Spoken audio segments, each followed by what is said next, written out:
Good morning, gardening friends. It's now Sunday at a little after 10:30, and I'm going to finally get around now to clearing out some of the dead plants and taking care of some of the cover crops. Something I've been meaning to do the last few days, but each time I get to it, it's just too hot. So here we are at 10:30. It's already fairly warm, but I'm going to give it a shot.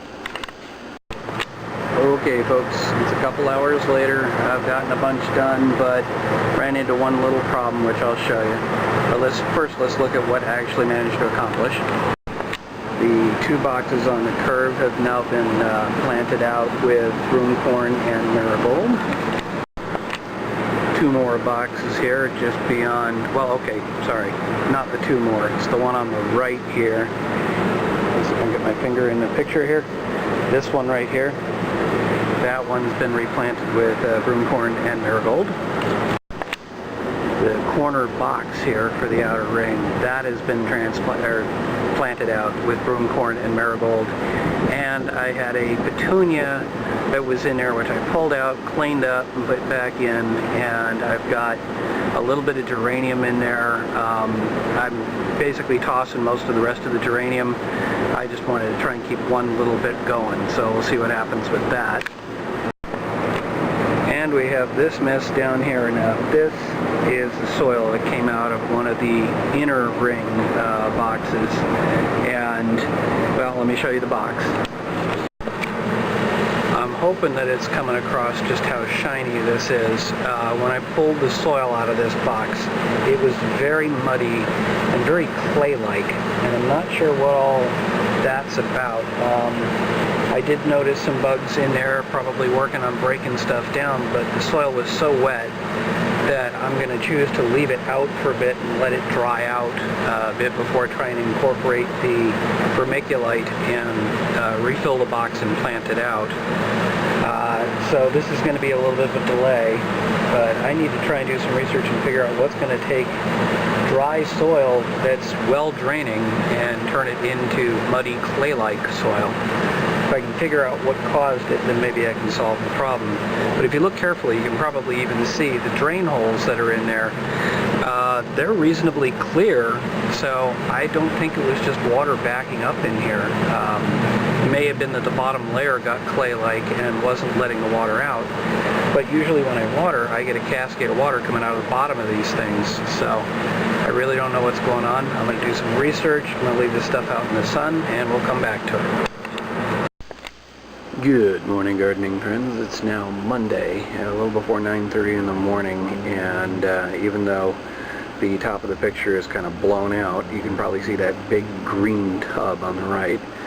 I'm back out to actually try and finish what I started yesterday. I was trying to dry out some soil so I could actually amend it and get it back in the box and get things planted, and it's actually a little bit more urgent now because here in LA, we're looking at the possibility of a little bit of rain, and the last thing I want is rain getting everything soaked while I was trying to dry it out. I'd rather get the seeds into the planter first. This is really just the possibility of rain here. It's usually pretty rare at this time of year, but there's actually a tropical storm, or I guess it's being downgraded even from that. It's just the remnants of that storm coming off the Pacific, but I'm seeing reports of other areas around LA that have been hit. So let's see what we can get done. Alright folks, it's about 10 minutes later. I really kind of rushed on this. No sign of actual raindrops yet, although it does look like there's definitely a chance that we could get just at least some sprinkles. But I managed to get everything filled. What I ended up doing was I had some newer soil that I hadn't used yet, and since these are the food planters, I don't want to put used soil in there unless I know where it's been.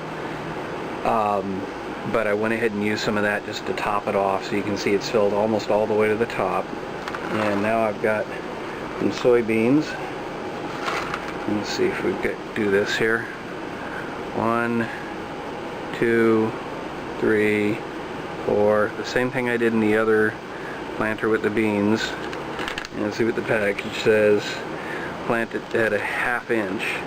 So I'm going to approximate that. I'm not going to sit here with a tape measure. And we got that in. Get that in. And you see, I'm just kind of pushing them in and guessing at about where a 1/2 inch is. And final step, I'm going to stick in a little tag so I know when I planted it. This was the 8th of September, and that takes care of that planter, and that finishes the cover cropping that I can do now. And that's it for now. Now, the one other thing that's probably worth mentioning, you can see I got a couple of peppers here on my peperoncini plant. I said a couple of nights ago I was going to enjoy one of those with dinner. Well, I didn't get around to it until last night. I actually pulled the pepper, the big red pepper that I let ripen until it was red, and cut it open, saved the seeds. That's a good thing. And then took a bite thinking it was going to be like other peperoncinis I've had in the past, the pickled peperoncinis, but it was a good taste. But I burned my mouth pretty seriously. I looked it up on the Scoville scale, and it's between 100 and 500. I'm guessing what I had was closer to 500. I've never had that much heat from a pepper before. I'm not a big pepper person. I don't get into the really hot ones, but just fair warning for anybody out there. I think what happens is the heat goes up as it gets more ripe, and I let it get really ripe. So it may have actually been beyond 500. I don't have the experience to be able to tell, but it was hot. So probably I'll be harvesting these. Actually, the one in front here, I can see is already starting to turn a little bit yellow on me. So I may harvest that soon just to avoid having that experience. I saved the pepper. I might be able to do something with it. I can't take that much heat all in one shot, but maybe I can cook it and that'll soften the heat. We'll see. Fair warning, watch out if you let peppers ripen. Good morning, gardening friends. It is now Saturday, a little before 10:30 in the morning, and I haven't really given you much of an update in the last few days, so let's take a look around, see what all has changed. We'll start on the north end of the patio and kind of work our way around. First of all, we've got the Somerset tomato plant. Yesterday I cleared a lot of deadness off of all the plants on the patio. It looks a lot more green, but also a lot more spindly around here. On this particular plant, I've got 2 tomatoes. Actually, I wonder if I cut off one of them yesterday by accident. The one big one, which I hope you can see in the image there, is more towards the left. You can see the frame sticking up that supports the plant. It should be more towards the left there in a big round ball. Unfortunately, it also looks like it's getting blossom end rot. So the only good looking tomato on that plant has got blossom end rot. We'll see. And here we have the pepper plants. I cleaned them up quite a bit. There were a lot of leaves being dropped. It is very, very warm. Hot, okay. I'm looking at one thermometer right now, says it's 86 degrees at 10 o'clock in the morning. And the forecast, honestly, is to go over 100. I'm going to guess it's going to shoot upwards of 110. I harvested all but one of the peppers off of this plant, off the peperoncini, and I've got the one Marconi that is still growing. So let me show you both of those real quick. There's the peperoncini, and there's the one lone Marconi pepper that I've managed to find. And this is probably buried amongst all the other greenery around here, but that's the Brandywine tomato with its 2 branches held up by a stake because there's nothing down below. So it's not looking good. I may have to pull out one and replant. Speaking of which, no actual progress in this planter yet. Nothing's popped up yet. It's been hot. I think the soil's actually drying out faster than I want it to, so I may actually be watering in the morning and the evening just to make sure everything stays moist. On that topic, it looks to me like right now the only thing growing in the outer ring is the broom corn.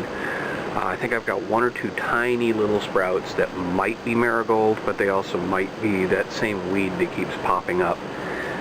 So I've been pulling the weed. I'm hoping I'm not pulling the marigold, but no major progress yet. I will show you though. On the south end here we actually have the broom corn standing up nice and neat. Now the way I did that was actually planted multiple seeds on in each location and then pulled out the weakest looking ones. Also considering that I wanted to have everything equally spaced, and actually looking at it right now, I've got two right here. That's two separate plants, so I'm going to have to pull one of those two because I don't want them competing. And in front of that, maybe you can see I've got something here which might be, I'm hoping you can see where I'm pointing, might actually be a marigold, so that would be the first marigold to significantly pop up. Getting back to the veggies, this is the patio tomato and what that looks like. I finally decided yesterday to go ahead and cut off the spindly piece on the top because the parts on the bottom were already generating flowers, so maybe the plant will just grow back up and get tall again. We'll just keep watching it. As long as these plants are alive, I'm not going to yank them and do the ground cover thing until maybe December, something like that, because I do want to give the ground cover a chance to work and prepare the soil so I can have healthy plants next year. With that in mind, I've also cut back the hard rock tomato plant. I did enjoy the tomatoes. I'm trying to save the seeds, although what I'm discovering about the seeds there and being able to save them is that the meat that kind of sticks to the seeds when you're trying to wash them off, it's much harder to get it off the seeds. I don't know if I'm doing something wrong. I've saved seeds before. I don't really know what's going on, but we'll see. That leaves us with only two more plants on the patio, which is the perennial. No, it's not technically perennial. I'm looking for a better word, but the obligatory Swiss chard on the right there, and the basil, which I always have trouble trying to grow, which is now finally growing on the left. And that's it for the patio. Let's take a look around the rest. Oh, I almost forgot. The strawberries that were in the really big planter here, those are pretty much gone, so I've yanked them, and we'll see what I can come up with as a replacement. I'll be honest, some of the plants out in the other courtyards are thriving in the heat. I do try to make sure I get water on them. Sometimes I get busy enough that I have problems just keeping a regular schedule.